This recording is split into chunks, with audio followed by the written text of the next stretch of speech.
नमस्कार दोस्तों, शिक्षा धारा चैनल में आपका बहुत बहुत स्वागत है। दोस्तों, इस समय एसएससी जीडी का एग्ज़ाम चल रहा है। इस एग्ज़ाम को ध्यान में रखते हुए हमने हिंदी से संबंधित कुछ महत्वपूर्ण पर्यायवाची शब्दों का संकलन किया है, जो कि एग्ज़ाम की दृष्टिकोण से बेहद महत्वपूर्ण है और बेहद अति संभावित भी हैं। दोस्तों, आपसे गुजारिश है कि इस एपिसोड को अंत तक ज़रूर देखिएगा, क्योंकि अंत तक हमने ऐसे प्रश्नों का संकलन किया है जो आपके लिए बेहद महत्वपूर्ण होने वाले हैं और अपने आप में बेहद शानदार भी हैं। ठीक है, और अंत में हम कुछ ऐसा स्टेप्स बताने वाले हैं जो आपको ऐसे प्रश्नों में मदद कर सकते हैं। तो चलिए शुरू करते हैं। पहला क्वेश्चन है, अरण्य का पर्यायवाची होगा कांतार, द्रुम, पावश, में। दोस्तों, कांतार को वन कहते हैं, विपिन कहते हैं, गहन कहते हैं, जंगल, वन, ये सब एक दूसरे के पर्यायवाची है। यानी अरण्य का पर्यायवाची कांतार, ये पहला ऑप्शन सही हो गया। द्रुम का मतलब होता है वृक्ष, पेड़, गाछ, रुख, ये सब द्रुम के पर्यायवाची शब्द हैं। पावश का मतलब होता है वर्षा। ठीक है, में का पर्यायवाची भी वर्षा ही होता है। यानी वर्षा के दोनों पर्यायवाची शब्द हैं, पावश और में। वर्षा के पर्यायवाची में पावश है, में है, वृष्टि है, और ये सब बारिश है, ये सब वर्षा के पर्यायवाची शब्द है। तो हमारा पहला ऑप्शन सही हो गया, कांतार। कांतार ये अरण्य का पर्यायवाची शब्द है। अरण्य का एक और पर्यायवाची शब्द है जिसको अटवी कहते हैं। अटवी मतलब होता है जंगल। अटवी का मतलब ये होता है जंगल। ठीक है, दूसरा क्वेश्चन है, इला किसे कहते हैं? पहला ऑप्शन है सलिल, दूसरा है पृथ्वी, तीसरा है वायु, चौथा है अग्नि। दोस्तों, पहला ऑप्शन सलिल है। सलिल का मतलब होता है पानी या जल। दूसरा है पृथ्वी, ये ऑप्शन सही है। इला का मतलब होता है पृथ्वी। दोस्तों, दो इला होता है। एक इला होता है जिसमें दीर्घ ई लगी रहती है, इसका मतलब होता है पृथ्वी। एक इला होती है जिसमें छोटी ई की मात्रा रहती है, ये इसका मतलब होता है माँ सरस्वती। ठीक है, तो आप कन्फ्यूजन मत पड़िएगा। एक इला का मतलब पृथ्वी होता है और एक इला का मतलब माँ सरस्वती। ठीक है, वायु और अग्नि तो ऑप्शन में है नहीं, तो हमारा दूसरा ऑप्शन सही हो गया। इला का मतलब पृथ्वी से है। तीसरा क्वेश्चन है, वायु का पर्यायवाची शब्द क्या है? अनल, नहीं। अनिल, हाँ। तीसरा सलिल, जल होता है सलिल का मतलब। चौथा कृषाण का मतलब अग्नि होता है, ये अग्नि की पर्यायवाची शब्द है। दोस्तों, एक होता है सलिल, एक होता है अनिल। ठीक है, एक होता है सलिल और एक होता है अनिल और एक होता है अनल। सलिल का मतलब होता है जल, अनिल का मतलब होता है हवा और अनल का मतलब होता है अग्नि। ये बात ध्यान में रखिएगा तीनों को। सलिल का मतलब होता है जल, अनिल का मतलब होता है वायु से और अनल का मतलब होता है अग्नि। दोस्तों, अग्नि के पर्यायवाची शब्दों में पावक, अनल, दहन, कृषाणु, वैश्वानर, हुताशन, जातवेद, ये सब अग्नि के पर्यायवाची शब्द हैं। ठीक है, तो हमारा यहाँ इसमें दूसरा ऑप्शन सही हो गया, अनिल होता है। तीसरा क्वेश्चन है, चौथा क्वेश्चन पे चलते हैं। अग्नि की पर्यायवाची है पावस, नहीं। पावस का मतलब वर्षा से है, ये वर्षा का पर्यायवाची शब्द है। वर्षा के पर्यायवाची में पावस है, वृष्टि है, बारिश है, में है, ये वर्षा के पर्यायवाची शब्द है। पावक का मतलब होता है अग्नि, ये ऑप्शन सही हो गया। अग्नि का पर्यायवाची शब्द पावक है। तीसरा जो अनिल है उसका मतलब हवा होता है। चौथा जो मेदिनी है वो पृथ्वी का पर्यायवाची शब्द है। दोस्तों, पृथ्वी के पर्यायवाची में धरती, धरा, वसुंधरा, भू, मेदिनी, बीज, परशु, धाप्ती, धरित्री, ये सब पृथ्वी के पर्यायवाची शब्द हैं, जिसमें मेदिनी भी है। इसमें पहला ऑप्शन पावश है, ये नहीं होगा। दूसरा पावक, यही सही है। अग्नि की पर्यायवाची शब्द पावक है। ठीक है, अब चलते हैं अगले क्वेश्चन की ओर। पांचवा क्वेश्चन है, आकाश का पर्यायवाची है पुष्कर, दूसरा अमनि, तीसरा वैश्वानर, चौथा आप। दोस्तों, पुष्कर का मतलब आकाश होता है पुष्कर का मतलब तालाब भी होता है। तो इसमें पहला ऑप्शन सही हो गया, आकाश का पर्यायवाची शब्द पुष्कर है। दोस्तों पुष्कर का मतलब तालाब भी होता है। अगर तालाब का भी प्रश्न आए, अगर पुष्कर दिया है तो पुष्कर सही होगा। आवन का मतलब होता है पृथ्वी, वैश्वानर का मतलब होता है अग्नि, आप का मतलब होता है पानी। ठीक है, आप का मतलब होता है पानी, यानी हमारा इसमें ऑप्शन नंबर पहला सही हो गया, पुष्कर। पुष्कर आकाश का पर्यायवाची शब्द है। छठवां, पुष्कल का पर्याय है। पहला है प्रचुर, दूसरा है सकल, तीसरा है प्रातः, चौथा है पुंज। पुष्कल का मतलब होता है प्रचुर। ठीक है, कि इफरात, भरपूर, ये पुष्कल का पर्यायवाची शब्द है। पहला ऑप्शन सही हो गया। दूसरा जो सकल का मतलब होता है संपूर्ण, तीसरा प्रातः का मतलब होता है सूर्योदय, अरुणोदय या उषा काल, चौथा पुंज का मतलब होता है समूह से। ठीक है, झुंड से मतलब है। दोस्तों एक होता है पुष्कल जो सामने दिख रहा है, उसका मतलब होता है प्रचुर। एक होता है मूर्धा श से लिखा जाने वाला पुष्कल, जिसका मतलब होता है सोना। दोस्तों एक पुष्कल का मतलब होता है प्रचुर। ठीक है, जिसमें उष्म वर्ण जो श लगा रहता है, उस पुष्कल का मतलब होता है प्रचुर। और ये जो मूर्धा श जिसमें लगा रहता है, आधा मूर्धा श जिसमें लगा रहता है, उस पुष्कल का मतलब होता है सोना। तो इस बात को ध्यान में रखिएगा। अगले क्वेश्चन चलते हैं 7वें पे। इंदिवर किसका पर्यायवाची है? वायु नहीं, पुष्प नहीं, वन ये भी नहीं, कमल हाँ सही है। कमल के पर्यायवाची में वारिज, नीरज, तोयज, अम्बुज। ठीक है, फिर अरविंद, सरोज, पंकज, ये सब जो है कमल के पर्यायवाची शब्द हैं। राजीव, इंदिवर, ये सब कमल के पर्यायवाची शब्द हैं। दोस्तों जो जल का पर्यायवाची शब्द है वारि, नीर, तोय, उसमें अंत में ज लगा देंगे तो वो कमल के पर्यायवाची शब्द बन जाते हैं, जो कि जल से जन्म लेने वाले होते हैं। उनका अर्थ होता है वारिज मतलब जल से जन्म लेने वाला, पंकज मतलब कीचड़ से उत्पन्न होने वाला।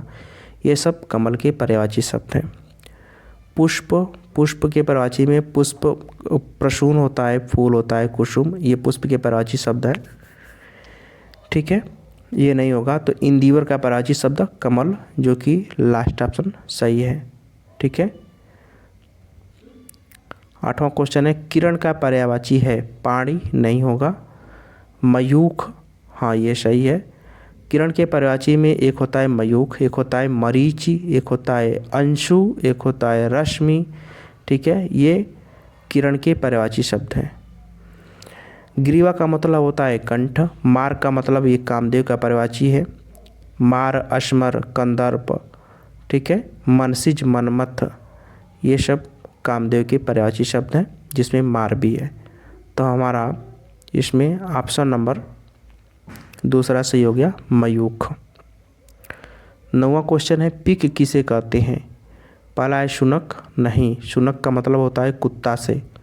दूसरा श्वान, नहीं, श्वान का मतलब होता है कुत्ता से। तीसरा होता है पिशुन। ठीक है, पिशुन का मतलब होता है कौवा। रक्तलोचन ये कबूतर के पर्यायवाची शब्द हैं। दोस्तों कौवा का पर्यायवाची पिशुन होता है, काग होता है। और रक्तलोचन ये कबूतर का पर्यायवाची शब्द है। कबूतर को कपोत कहते हैं, रक्तलोचन कहते हैं, पारावृत कहते हैं, हारित कहते हैं। ये कबूतर के पर्यायवाची शब्द है। तो इसमें हमको लगता है कि चारों ऑप्शन नहीं मिल रहे हैं पिक के लिए। पिक का मतलब होता है कोयल। ठीक है, पिक का मतलब कोयल से है। शुनक का मतलब कुत्ता से है, श्वान का मतलब कुत्ता से है, पिशुन का मतलब कौवा से है, रक्तलोचन का मतलब कबूतर से है। इसका मतलब चारों ऑप्शन नहीं मिल रहे हैं। ठीक है, इसमें कोई नहीं सही है। 10वां क्वेश्चन है पारावृत किसे कहते हैं? पहला है काग, नहीं, काग का मतलब कौवा होता है। दूसरा कपोत, हाँ ये सही है, ये कबूतर का पर्यायवाची शब्द है पारावृत। तीसरा श्यामा, जिसको हम कोयल कहते हैं। चौथा है श्याम, जिनको कृष्ण भगवान को श्याम कहते हैं। श्याम, मोहन, मुरलीधर, वंशीधर, केशव, ये सब कृष्ण भगवान के पर्यायवाची शब्द हैं। तो पारावृत कबूतर को कहते हैं, कपोत को कहते हैं, ठीक है। रक्तलोचन कबूतर को कहते हैं, ठीक है। हारित कबूतर का पर्यायवाची शब्द है।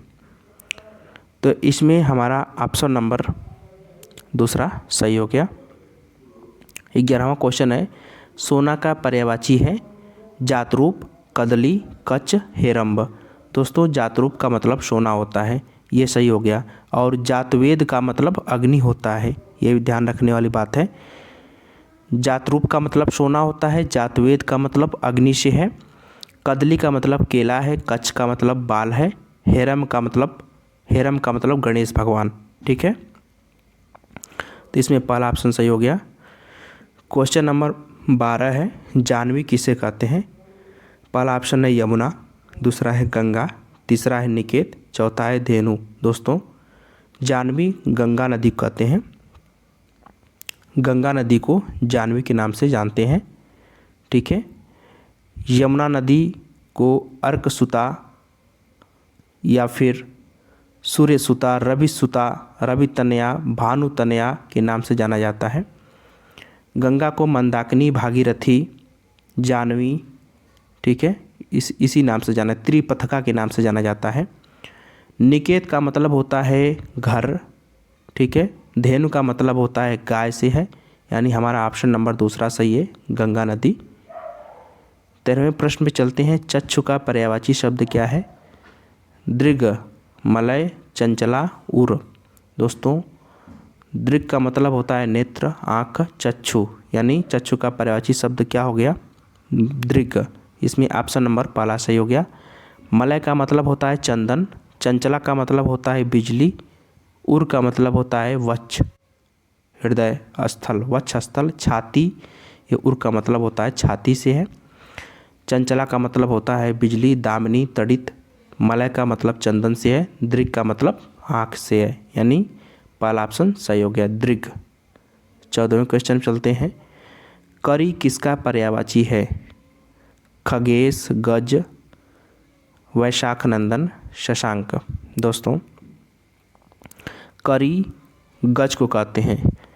एक होता है करी, ऐसे लिखा जाता है जो सामने दिख रहा है, ठीक है, और एक करी लिखा जाता है ऐसे, ये भी सही है, दोनों आपस में सही हैं, ठीक है। एक हस्ती होता है, एक हस्ती होता है, दोनों सही हैं। तो करी ये गज का पर्यायवाची शब्द है। खगेश गरुड़ को कहते हैं, गरुड़ भगवान को। वैशाख नंदन गधा को कहते हैं, गधा का पर्यायवाची गर्दभ। वैशाख नंदन, चक्रीवान, धूसर, ये गधा का पर्यायवाची शब्द है। शशांक ये चंद्रमा को कहते हैं, ठीक है। 15वां क्वेश्चन है, चक्रीवान किसका पर्यायवाची है। चंद्रमा, जल, गधा, हाथी। चक्रीवान गधा को कहते हैं, ठीक है, चंद्रमा को नहीं कहते हैं, जल को नहीं, हाथी को नहीं, गधा को कहते हैं। गधा के पर्यायवाची शब्द हैं, वैशाख नंदन को गधा कहते हैं, चक्रीवान है, गर्दभ है, धूसर है, ये गधा के पर्यायवाची शब्द हैं, ठीक है। वैशाख नंदन और चक्रीवान ये बहुत ही प्रचलित नाम है। वैशाख नंदन जिसमें बहुत ही महत्वपूर्ण पर्यायवाची शब्द है, गधा को वैशाख नंदन कहते हैं, ठीक है। तो हमारा ऑप्शन नंबर इसमें तीसरा सही हो गया। अगले क्वेश्चन चलते हैं, 16वां पे है, चंद्रहास किसका पर्यायवाची है। तालाब नहीं। तिमिर, तिमिर का मतलब अंधकार से है, ये भी नहीं होगा। तरंग का मतलब लहर से है, ये भी नहीं होगा। चंद्रमा तो होगा ही नहीं, इसका मतलब इसमें चारों ऑप्शन नहीं मिल रहे हैं। दोस्तों चंद्रहास तलवार को कहते हैं, ये तलवार का पर्यायवाची शब्द है। तलवार को अस्य कहते हैं, खड़ग कहते हैं, चंद्रहास कहते हैं, शमशीर कहते हैं, ठीक है, ये पर्यायवाची शब्द हैं चंद्रहास के। तो चंद्रहास के इसमें कोई भी ऑप्शन नहीं मिल रहा है चंद्रहास से संबंधित, इसका मतलब चारों ऑप्शन इसमें गलत हैं। चंद्रहास तलवार को कहते हैं। 17वां क्वेश्चन है, तोता का पर्यायवाची है। कौशिक नहीं, कौशिक का मतलब उल्लू है। रक्तलोचन का मतलब कबूतर है। पिशुन का मतलब, ठीक है, पिशुन का मतलब यहाँ पे कौवा से है। कीर का मतलब तोता होता है। ऑप्शन नंबर चौथा सही है। 18वां है पक्षी का पर्यायवाची है खगेश, नहीं, खगेश का मतलब होता है गरुड़। द्विज का मतलब ब्राह्मण होता है और द्विज का मतलब पक्षी भी होता है, ये बात ध्यान में रखिए। जैसे पुष्कर का मतलब आकाश होता है और पुष्कर का मतलब तालाब होता है, उसी तरह द्विज का मतलब ब्राह्मण से भी है और द्विज का मतलब पक्षी भी होता है। नभ प्राण मतलब हवा से, ये नहीं होगा। नग का मतलब होता है पर्वत, ये भी नहीं होगा। ऑप्शन नंबर दूसरा सही है, द्विज। पक्षी का पर्यायवाची शब्द द्विज है। 19वां है बंदर का पर्यायवाची होगा शाखा मृग, दूसरा मृग, तीसरा शकुनी, चौथा द्विज। दोस्तों बंदर का पर्यायवाची शाखा मृग होता है, ये पहला ऑप्शन सही है। जो शाखाओं पर हिरणों की भांत कूदता फांदता है उसी को हम शाखा मृग कहते हैं, यानी बंदर का पर्यायवाची शब्द है। मृग का मतलब होता है हिरण। शकुनी का ये पक्षी का पर्यायवाची शब्द है। पक्षी के पर्यायवाची में शकुनी, शकुंत, ठीक है। इसके बाद जो है पक्षी के पर्यायवाची में खग होता है। ये सब पक्षी के पर्यायवाची शब्द हैं, तो इसमें शकुनी भी है। द्विज का मतलब होता है पक्षी और द्विज का मतलब होता है ब्राह्मण। तो शकुनी पक्षी का पर्यायवाची शब्द है और द्विज पक्षी का पर्यायवाची शब्द है। मृग हिरण का पर्यायवाची शब्द है और शाखा मृग ये बंदर के पर्यायवाची शब्द है। तो इसमें ऑप्शन नंबर हमारा पहला सही हो गया, शाखा मृग। 20वां क्वेश्चन है शारदा किसे कहते हैं? माँ लक्ष्मी, माँ दुर्गा, माँ सरस्वती, माँ पार्वती। इसमें कौन सा ऑप्शन सही है? दोस्तों इसमें ऑप्शन नंबर तीसरा सही है। माँ सरस्वती को शारदा के नाम से जानते हैं, इनको वीणावादिनी के नाम से भी जानते हैं, ठीक है। तो ये हमारा आज 20 प्रश्नों का संग्रह हो गया। दोस्तों माँ लक्ष्मी को इसमें कहते हैं, माँ लक्ष्मी को रमा के नाम से, कमला के नाम से जाना जाता है। माँ दुर्गा को कामाक्षी के नाम से जाना जाता है। माँ सरस्वती को वागीश, माँ भारती, वीणावादिनी के नाम से जाना जाता है। और माँ पार्वती को भवानी के नाम से, शिवा के नाम से, गिरजा के नाम से जाना जाता है। तो ये हमारा आज 20 प्रश्नों का संग्रह यहीं तक ख़त्म हुआ। आगे हम आपको बता रहे हैं कि इन पर्यायवाची शब्दों को कैसे आसानी से पढ़ा जाए ताकि आसानी से याद हो सकें और परीक्षा में मदद कर सकें। दोस्तों जितने भी अरण्य, वृक्ष, वर्षा, जल, नदी, समुद्र, तालाब, इनको पढ़ने का मतलब ये है किसी सबको जो है इकट्ठा कर लीजिए। वर्षा, जल, नदी, समुद्र, तालाब, इनको जो है इकट्ठा एक क्रम में पढ़िए कि जैसे जंगल है, फिर वृक्ष होते हैं, फिर बरसात होती है, फिर जल, फिर नदी, समुद्र, समुद्र से तालाब, ठीक है। इसके बाद 5 तत्व जैसे छित, जल, पावक, गगन, समीरा, जैसे पृथ्वी, वायु, आकाश, अग्नि, जल, इनको मिलाकर पढ़िए कि पृथ्वी की पर्यायवाची क्या है, वायु का, फिर आकाश का, फिर अग्नि, फिर जल, फिर सूर्य, चंद्रमा, किरण, रात्रि, फिर इनका अध्ययन करिए इकट्ठा। फिर सब शरीर के अंगों का इकट्ठा जैसे आँख, बाल, शरीर, ठीक है। ऐसे कन्फ्यूजन की स्थिति नहीं रहती है, इस तरह से पढ़ते हैं तो। फिर है पक्षियों में जैसे सभी पक्षियों का इकट्ठा पढ़ लिया, जैसे कोयल है, कोयल को कोकिला कहते हैं, पिक मतलब कोयल होता है। मैना जैसे कलहप्रिया को मैना कहते हैं, ठीक है। तोता, कीर, सुक, ये सब तोता कहते हैं। फिर कौवा को काक कहते हैं, काग कहते हैं। पिशुन मतलब कौवा होता है। इसके बाद हंस को मराल कहते हैं। कबूतर, रक्तलोचन, पारावृत, ठीक है। कपोत, हारित, ये कबूतर के पर्यायवाची शब्द है।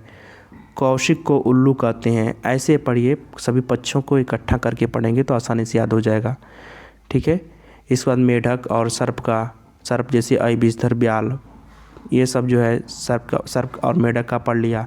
फिर कमल का और कीचड़ का पढ़ लीजिए। कमल का जैसे जलज, तोयज, नीरज, कीचड़, पंख मतलब कीचड़ होता है, ऐसे पढ़ सकते हैं। फिर सभी नदियों का इकट्ठा पढ़ लिया, गंगा, यमुना, ठीक है। गंगा जैसे भागीरथी, मंदाकिनी, अलकनंदा, त्रिपथगा। उसी तरह यमुना को रवि तनया, भानु तनया, ठीक है। फिर इसके बाद अर्कसुता, ये सब जो है यमुना की पर्यायवाची है। यम भगिनी, यम की बहन, ये सब जो है यमुना की पर्यायवाची शब्द हैं। उसी तरह सभी देवताओं को इकट्ठा पढ़ लिया, कृष्ण, शिव, गणेश, ब्रह्मा, इंद्र, कामदेव, राम, लक्ष्मण, और सभी देवियों का इकट्ठा पढ़ लिया, जैसे पार्वती जी, सरस्वती जी, लक्ष्मी जी, राधा जी, सीता जी, इनका इकट्ठा पढ़ लिया, ठीक है। जैसे सीता को जानकी कहते हैं, राधा को वृषभानुजा कहते हैं, लक्ष्मी को रमा कमला कहते हैं, सरस्वती को बागीश, भारती वीणावादिनी के नाम से जानते हैं, पार्वती को गिरजा भवानी शिवा के नाम से जानते हैं। ठीक है, तो ऐसे पढ़ सकते हैं। फिर राक्षस, फिर रावण, फिर सभी पशुओं के इकट्ठा पढ़ लीजिए। गधा है, जैसे इसको गर्दभ, वैशाख नंदन, धूसर, ठीक है, चक्रिवान मतलब गधा होता है। फिर शेर का पढ़ लीजिए, सिंह, शार्दूल, हाथी का गज, करी, करी, हस्ती, हस्ती, ऐसे पढ़ सकते हैं। फिर खरगोश का, फिर सांप, फिर घोड़ा है, घोटक, तुरंग, फिर कुत्ता है, श्वान है, सुनक मतलब कुत्ता होता है, फिर बंदर है जिसको शाखा मृग के नाम से जानते हैं। तो मेरे कहने का मतलब है कि सभी वृक्षों, पेड़ पौधों का इकट्ठा, फिर सभी पक्षियों के इकट्ठा पढ़ेंगे, फिर सभी पशुओं के इकट्ठा पढ़ेंगे, सभी देवताओं का इकट्ठा अध्ययन करेंगे, तो आपके अंदर कन्फ्यूजन की स्थिति नहीं रहेगी, आप स्पष्ट रूप से पढ़ सकेंगे। ठीक है, आगे कुछ ऐसे शब्द दिए गए हैं जिनमें अक्सर लोगों को कन्फ्यूजन की स्थिति बनी रहती है। दोस्तों, हमने प्रश्नों के दौरान इनका जिक्र किया था। जैसे एक पुष्कर का मतलब तालाब होता है और एक पुष्कर, उसी पुष्कर का मतलब आकाश भी होता है। तो अगर प्रश्न में तालाब हो चाहे आकाश हो, अगर दोनों में से कोई हो तो पुष्कर, तो ऑप्शन में मार सकते हैं। एक द्विज का मतलब पक्षी होता है और उसी द्विज का मतलब ब्राह्मण होता है, दोनों होता है। एक किला का मतलब पृथ्वी होता है और जब छोटी लगा देते हैं तो उनका मतलब सरस्वती से है। करी लिखो चाहे करी लिखो, दोनों बराबर हैं और दोनों का मतलब हाथी है। चाहे हस्ती लिखो चाहे हस्ती लिखो, दोनों का मतलब हाथी से है। चाहे वराह लिखो चाहे वाराह लिखो, चाहे शुकर लिखो चाहे शुकर लिखो, दोनों का मतलब शुगर से है। एक पुष्कल का मतलब सोना से है और एक पुष्कल का मतलब प्रचुर और इफरात से है। एक में मूर्धाशय लगा है और एक में उसमें मोड़ वाला आदाशय लगा है। ठीक है, दोनों का अलग अलग अर्थ है और दोनों का लिखावट भी अलग है। ठीक है, आज आपको ये एपिसोड ज़रूर पसंद आया होगा। अगर पसंद आया तो आप इसको लाइक और सब्सक्राइब और शेयर ज़रूर करिएगा, ताकि अन्य लोग भी इससे लाभान्वित हो सकें और इनको मदद मिल सके। दोस्तों, आज मैं अपने इस टॉपिक को, इस एपिसोड को यहीं विराम देता हूँ। तब तक के लिए नमस्कार, जय हिंद, जय भारत, बेस्ट ऑफ लक।